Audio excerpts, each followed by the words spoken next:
পৃথিবীতে এমন একটা জায়গা আছে যেখানে সূর্য মাসের পর মাস ওঠে না, বাতাস এত ঠান্ডা যে নিঃশ্বাস নিতেই বরফে পরিণত হবে। সেটাই হলো অ্যান্টার্কটিকা, পৃথিবীর সবচেয়ে ঠান্ডা আর সবচেয়ে রহস্যময় মহাদেশ। এই বরফে ঢাকা ভূমির নিচে লুকিয়ে আছে এমন সব রহস্য যা আজও বিজ্ঞানীরা পুরোপুরি বুঝে উঠতে পারেননি। কিন্তু সেই রহস্যগুলো কি? অনেকে ভাবে অ্যান্টার্কটিকা চিরকাল বরফে ঢাকা ছিল, কিন্তু আসলে অনেক হাজার বছর আগে এটা ছিল সবুজ গাছপালায় ভরা একটা ভূমি। গবেষকরা বলছেন একসময় এখানে নদী, বন আর প্রাণী ছিল। নাসার স্যাটেলাইট ছবিতে দেখা গেছে বরফের নিচে বিশাল পর্বতমালা, গুহা আর হ্রদ লুকিয়ে আছে।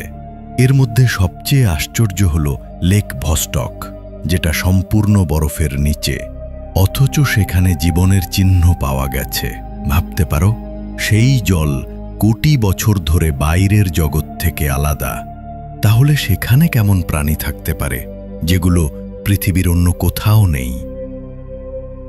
এই অ্যান্টার্কটিকাকে ঘিরে অনেক আজব কথা ছড়িয়ে আছে। অনেকে বলেন বরফের নিচে লুকিয়ে আছে প্রাচীন কোনো সভ্যতা।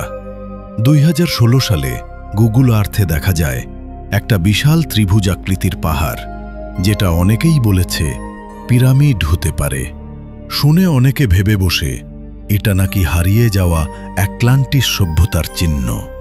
আবার কেউ কেউ বলেন দ্বিতীয় বিশ্বযুদ্ধের সময় নাজি জার্মানির সেনারা নাকি এখানে এসে গোপন ঘাঁটি বানিয়েছিল।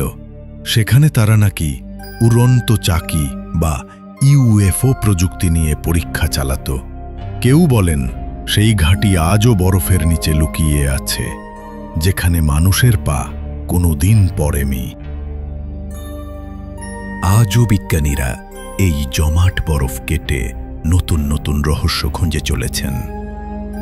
তারা বরফের নিচে পেয়েছেন অদ্ভুত ব্যাকটেরিয়া, যেগুলো কোনো আলো বা অক্সিজেন ছাড়াই বেঁচে আছে।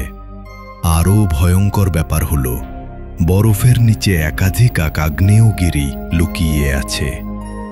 যদি একদিন এই আগ্নেয়গিরিগুলো জেগে ওঠে, তাহলে অ্যান্টার্কটিকার বরফ গলে যাবে, আর তখন পৃথিবীর সমুদ্রের জল এত বেড়ে যাবে যে অনেক দেশই জলের নিচে চলে যাবে। অ্যান্টার্কটিকা শুধু বরফে ঢাকা একটা জায়গা না, এটা যেন পৃথিবীর এক অন্য জগৎ, যেখানে অতীতের ইতিহাস আর ভবিষ্যতের রহস্য একসাথে ঘুমিয়ে আছে। তুমি কি মনে করো, এই বরফের নিচে সত্যিই কি লুকিয়ে আছে কোনো সভ্যতা, নাকি সবটাই মানুষের কল্পনা?